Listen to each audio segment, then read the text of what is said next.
Hi, and thank you so much for joining me for our first episode of Car Talk Friday.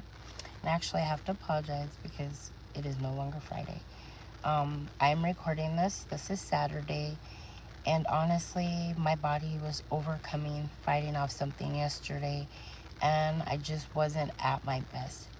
But I am back. I am here. And as promised, let's just get right into this. So I wanted to answer a couple questions because I usually get why a life coach. So I'm going to tell you why I decided to become a coach, because honestly, I love to encourage, I love to inspire, and I love to motivate and build up women of all ages. As a coach, my goal is to partner with my clients to guide and support them through their journey of transformation. When I was a teenager, I battled with depression. I tried to take my life, and I really had low self-esteem. I did not love myself. I had a lot of insecurities, and then that kind of led to me really just getting into toxic relationships. But no matter what, it was just in me. I wasn't gonna let that define me. I was determined to make peace with my past. And after everything I went through, I was like, there's no way. I'm going to turn my pain into purpose. I'm going to do something with this.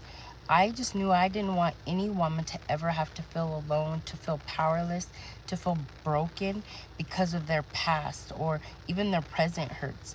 So I told myself, I don't know how, I don't know when, but one day I'm going to share my story and my experience of how God brought me out of a very, very dark place. I want the world to know that there is so much more after the pain and the tears. But here's the thing. You got to be willing to trust God in the process. You have to be willing to do the work. So my prayer is that you will join me on the journey so that way you can be a light in someone else's darkness. And with that being said, I want to take this time to say that I appreciate you taking the time to tune in. If you are enjoying this, please, please, please, please share it. Spread the word. I really want you guys to send in your questions and any topics that you would like to discuss. Please do so. And also, I will be having guests on from time to time, and I'll be doing pop-up lives. So make sure you're following and subscribe to my channel if you're not already doing so. Also, if you like to receive emails, go ahead and message me your email, and I'll add you to my email list so that way you can stay, up to date on any upcoming events that Streamline has. So another question that I want to talk about real quick is, this was a big question. Why Car Talk Fridays? What is that? Where did that come about? Honestly, to make a long story short, there's no real significance about car talk except I spend most of my time in the car.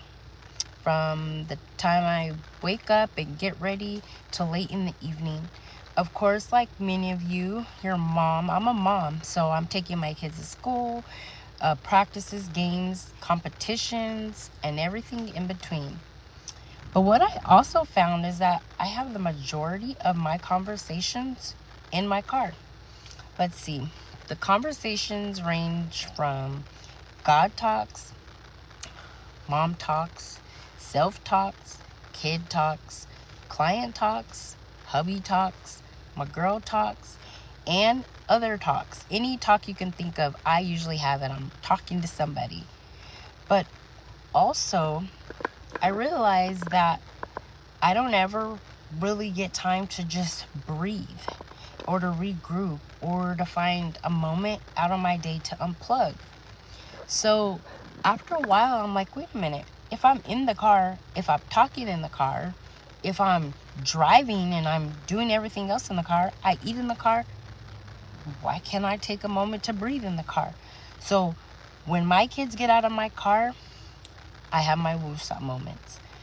I will sit in the car. I'm telling you, they will hop out and they'll be in the house and I'm still sitting in the car. Here it is, 20 minutes, sometimes a whole hour later, and I am still sitting in my car. And then I'm like, wait, I like the car. I mean, I don't necessarily like driving it, but I like sitting in it. And I found that the car was like my haven, my quiet place, my woosah time.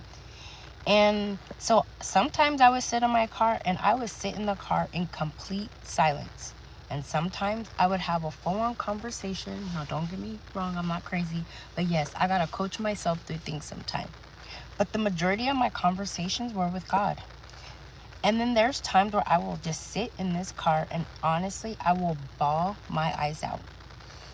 But that's because sometimes, just like some of you, my days get stressful.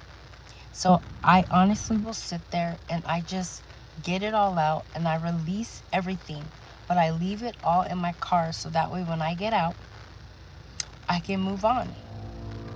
So really, this is a way for me to get back, because it's really not about the car. I want Car Talk to be a community, a safe haven, and a place where we can come together as women to create and cultivate a space where women everywhere feel encouraged to share their stories, their personal experiences, as well as listen and empathize with other women and what other women have to say. I honestly believe that real change happens when we can come together as a community and we can collectively come together and have conversations that allow people to build awareness, to build understanding, trust, and really come together to form authentic relationships. I want women of all ages and backgrounds to feel heard, valued, seen, loved, and to know that no matter what, that you are enough because you are fearfully and wonderfully made. So with that being said, I did take up a lot of time. This is going to be short, but let's dive into a topic that I want to have today. I want to talk to you about 3 ways you could set yourself up every day to win. So before you get out of the bed, pray. I am telling you, I don't let my feet touch the ground unless I pray. And I'm saying this because honestly, talk to God. Talking to God helps you can hear what needs to happen throughout the day if you just get quiet and listen. And then this is an opportunity for you to be able to give all your worries and cast your cares and let God handle the day. You don't even have to think about it anymore. You get up and you go. But then it also is a way for you to give thanks, to have gratitude in your prayer time.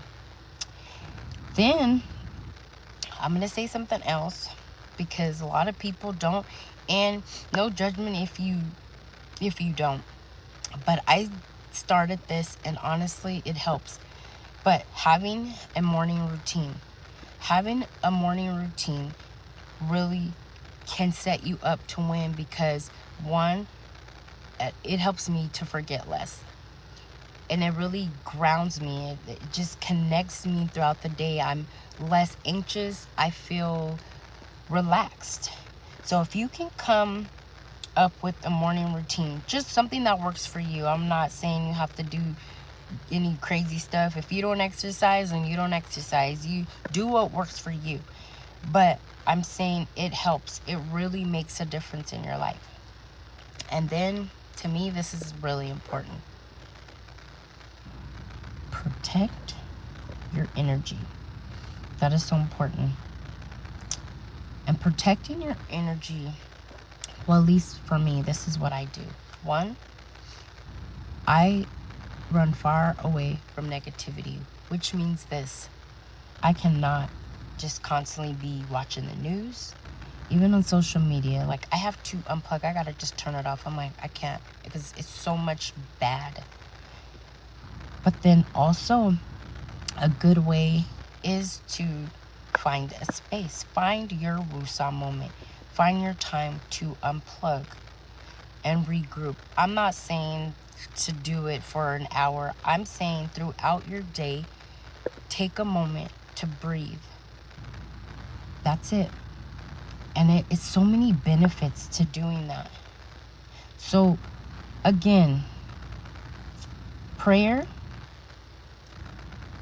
protect your energy, morning routine. Those 3 things will set you up to win.